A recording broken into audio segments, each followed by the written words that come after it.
Stiamo per entrare nei minuti di recupero di Lazio-Como. La partita è andata 0-3 e la domanda resta in auge, una domanda che ho sentito svariate volte. Allora a questo punto lo chiedo anche a voi, lo chiedo alla mia di community: giochisti, risultatisti, giochisti, risultatisti, voi che dite? Giochisti, risultatisti o fabbrichisti? No, perché poi in realtà la si tira fuori un po' anche per irridere, per schernire, per ironizzare, per sfottere, se preferite, un allenatore che prova a offrire un calcio.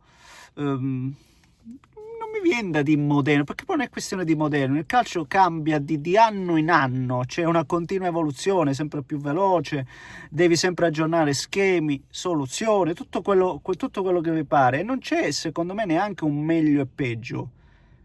Ma quando vedete il Como, vi divertite o no? E quando vedete il Como, comunque non vedete una squadra che ottiene anche risultati, perché poi questa è la domanda. I giochi, quelli che si dice giochisti, ma giocano per ottenere il risultato. Non è che i giochisti, la loro finalità è quella di, ma sì, entriamo in campo, ci divertiamo, quello che succede, possiamo anche perdere. No. Io posso capire che Fabregas alcune volte se ne esca anche con delle uscite appunto poco sorridenti, in quanto no, a volte rosica, diciamolo chiaramente. Però quando lui dice se la rigiochiamo 10 volte la partita col Milan, 8 la vinciamo noi, magari esagera, magari estremizza, ma è assolutamente vero che il Como in quella gara ha prodotto di più del Milan. E gioco forza, se giochi 10 partite come ha fatto col Milan, magari non 8, ma sicuro non le perde, no, 8.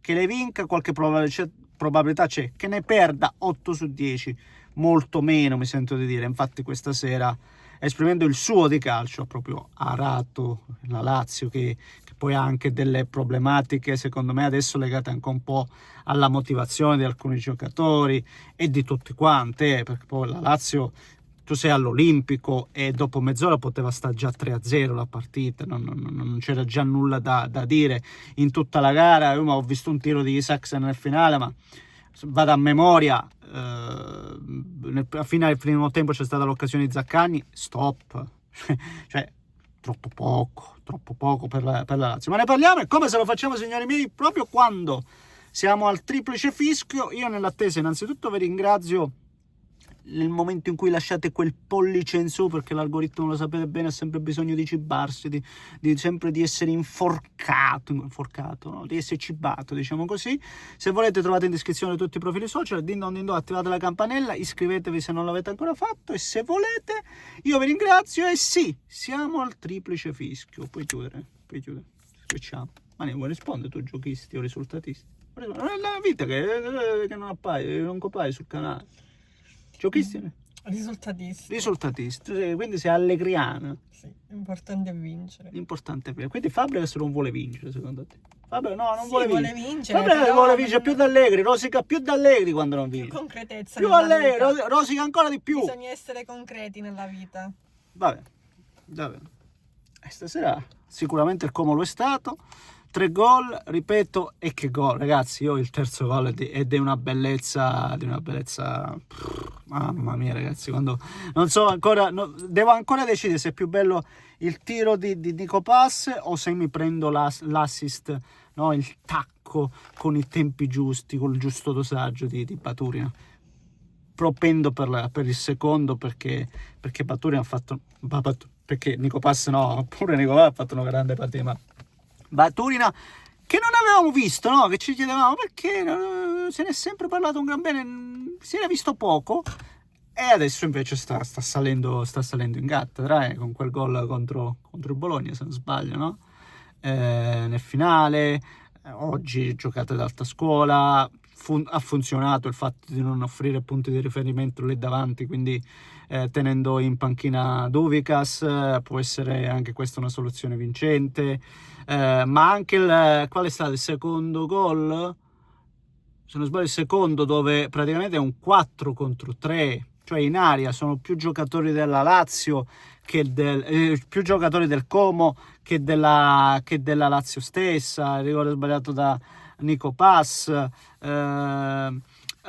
pronti via, bel lancio lungo, che poi quello che mi piace della squadra di Fabregas, che non è che il classico calcio, tu dici spagnolo, che incentrato sul possesso. Il possesso non conta nulla, il primo a saperlo è Fabregas. Quando c'è da dare lungo si va lungo, quando c'è da aggredire l'avversario si aggredisce, quando c'è da gestire si gestisce, quando c'è anche un po' da difendersi si difende. Non toccare, che stava bene, non toccare, non c'è da fare i protagonisti, per favore, non tocca, poi cade, si rompe tutto.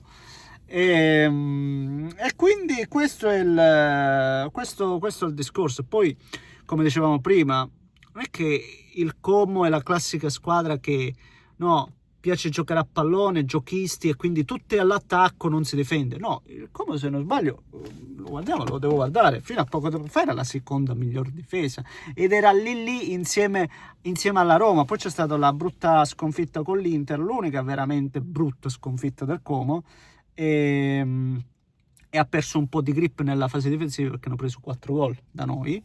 Però per il resto il Como non sbraca mai, il Como tiene bene il campo. Anche oggi, ripeto, l'ho detto prima, un'occasione di Zaccagni, stop, quando la partita era già bella che quasi andata. Il Como ha 16 gol subiti e praticamente sì, è la seconda miglior difesa adesso, insieme appunto al Milan di Allegri, no?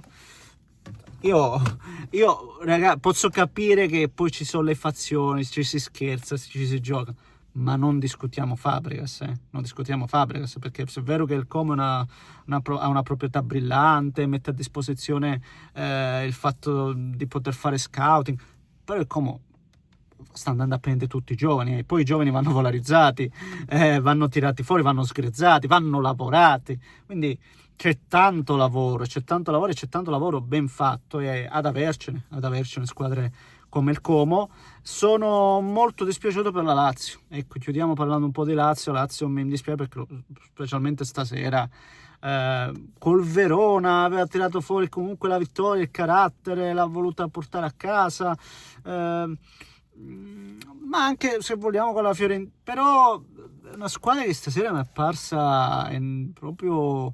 Poi magari è stato talmente superiore il Como, diamo meriti soltanto al Como, per carità, però dalla Lazio puoi perdere, ma non così, perché è stata una sconfitta netta, è stata una sconfitta brutta, una sconfitta assolutamente netta, appunto. E non vorrei che si siano un po' tutti demotivati, uno perché fai pochi punti e quindi la classifica adesso li vede lontani, anche dall'Europa League, per esempio, no? Sai, l'allenatore che già voleva costruire una squadra con uomini anche un po' suoi, mercato bloccato, si sblocca il mercato, perde 2 pezzi da 90, perché per la Lazio Guendouzi e Castellanos erano 2 pezzi da 90. Ho sentito discutere Castellanos, ragazzi, io ho sentito discutere Castellanos, ragazzi, ma Castellanos faceva giocare a pallone la Lazio, sapeva lavorare, sapeva manovrare lì davanti. Ratkov, come si chiama? Ratko. Ragazzi, e lo deve fare anche giocare, che non è da Sarri, però li deve fare anche giocare immediatamente. Quindi secondo me è così, la squadra è demotivata, e responsabile in questo caso senza ombra di dubbio il presidente, perché non sono mai stato netto nei suoi confronti, ma in questo caso sembra quasi prenderli in giro, e ne abbiamo già affrontato questo discorso. Vediamo un pochettino, ma un campionato un po' particolare per la squadra biancoceleste. Va bene, signori miei, fatemi sapere cosa pensate voi, me ne aspetto sotto nei commenti, giochisti, risultatisti, fabbrichisti, fatemi un po' sapere voi cosa ne pensate.